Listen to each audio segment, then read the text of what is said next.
you have a relationship with your friends, you have a relationship with your job, and then you have a relationship with money. So how would you say your relationship with money was? Like after you graduated and you were working?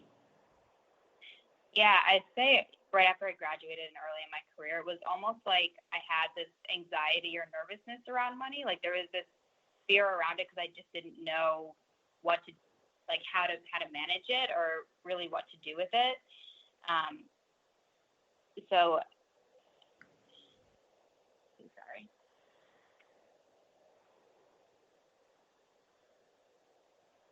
Yeah, so I felt like I had this like ignorance is bliss mentality where I didn't want to look at my bank account. Like I was trying to avoid knowing how much was in there at what time, and obviously that's not healthy. So whereas now I feel like I've come away where I realize, there's nothing to be fearful about money. It's a resource and a tool that's there, and we have to be willing to take responsibility for it more than letting it run who we are. That's amazing. It definitely. I think that a lot of people experience that. I mean, I know I did. The ignorance is bliss thing. Like, oh, it's okay. It'll handle itself. But really, you have to manage it like anything else. And you got firsthand experience when you lost the corporate, the gravy train, right? I mean, it was like. But you had enough savings to make that jump, and that was a smart thing to do. Like a lot of people say, don't quit your job until you have another one, but you put yourself in a position to be able to do that, right? I mean, they say if you have fuck you money, you should always have like a fuck you fund, so you always have money to do in case you have to, skate or get some mental health weeks or days or something like that, or months, So yeah, you had the foresight enough to do that. Yeah, and I'd say always have at least 3 to 6 months saved up. So however much it costs you to live, including, rent, food, all of that, for at least 3 to 6 months before. I mean, I think that's good in general to have as like an emergency fund, but especially if you're thinking about making a jump, or, you might be someone that wants to be an entrepreneur and you have this idea that you can't really get off the ground until you leave a full-time job, just making sure that you have some foresight set up before you do that. Yeah, because the entrepreneur usually don't see any money for a while, and people don't realize that. Right. And so what is financial freedom? What does that mean to you? I think financial freedom for me means having more of a mindset, the fact that it's not money that controls me or my habits. I'm the one that's free to be able to make the choices of where I'm spending and where I'm saving. And I guess more on like a ground level, being able to exist without credit cards or loans, I think would be the ultimate financial freedom. And just thinking about how to accomplish that. So even if I do have loans, so for example, I was able to buy an apartment last year, which is amazing, but it also meant that, all of the savings that I had built up in order to get this place were now gone. So I had to think, okay, how can I still be financially free while, slowly paying off this mortgage and being able to live day to day. But I think just, I have a budget now, and I'm giving myself time to let it work and let it be realistic, but realizing that if I'm able to stick to that while still putting aside money to, pay off mortgage every month, that's financial freedom for me. So just having those choices and, being strong about knowing and making the decisions about where my money's going. That's incredible that you bought an apartment in Manhattan. I did, yeah, which I know is like unheard of. That is like amazing. You go, girl. Yeah. I mean, I knew you lived in Manhattan. I was going to talk about the fact that I wanted to ask you the fact that you transitioned from Westchester to Manhattan, and how did you do that financially? But you just blew it all away by saying you bought a place. Yeah. Wow. This is awesome. This startup must be doing really well. Yeah, Going good so far. Well, I guess the income potential is limitless, right? When you're doing a company the way you're doing it, the way you join this startup, and you're one of the first people, so you must have a good situation there, and it's working for you. I'm very grateful to have the role I'm in now. I'll say that. Would you say this is your favorite role?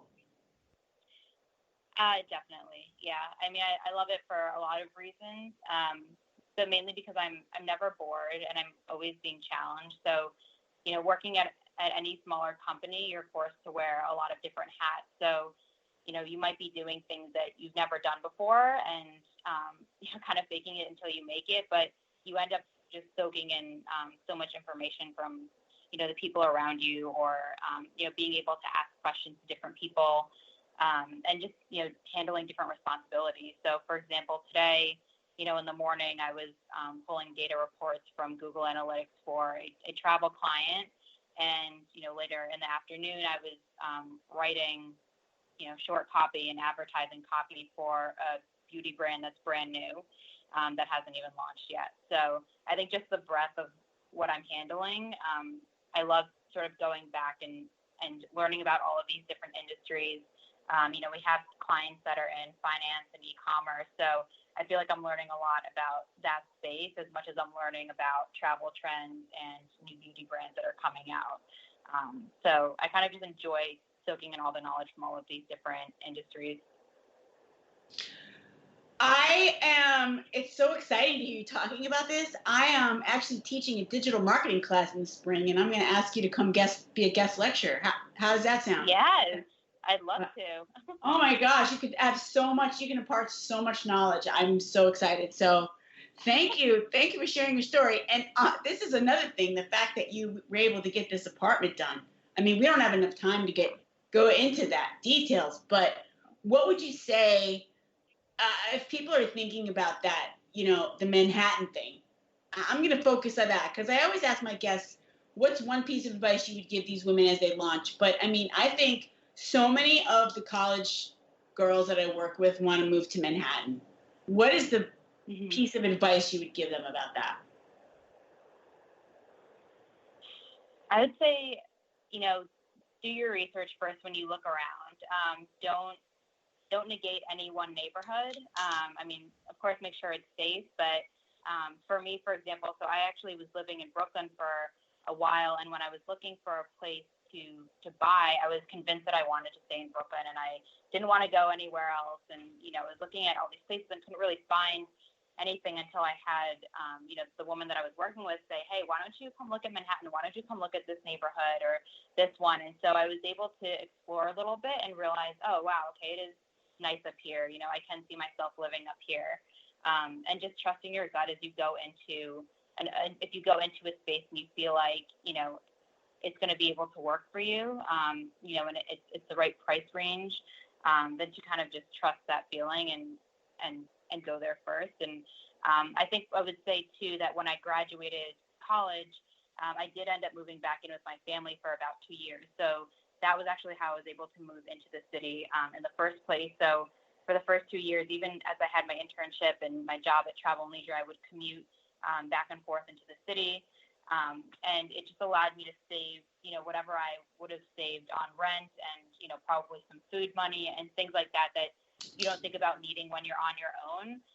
So I was able to store that up for a couple of years before I actually made the leap to go into a place, and I had roommates and all of that. But, it just gave me a jumping off point to move into the city for the first time. And then from there, was able to learn, okay, how am I spending now?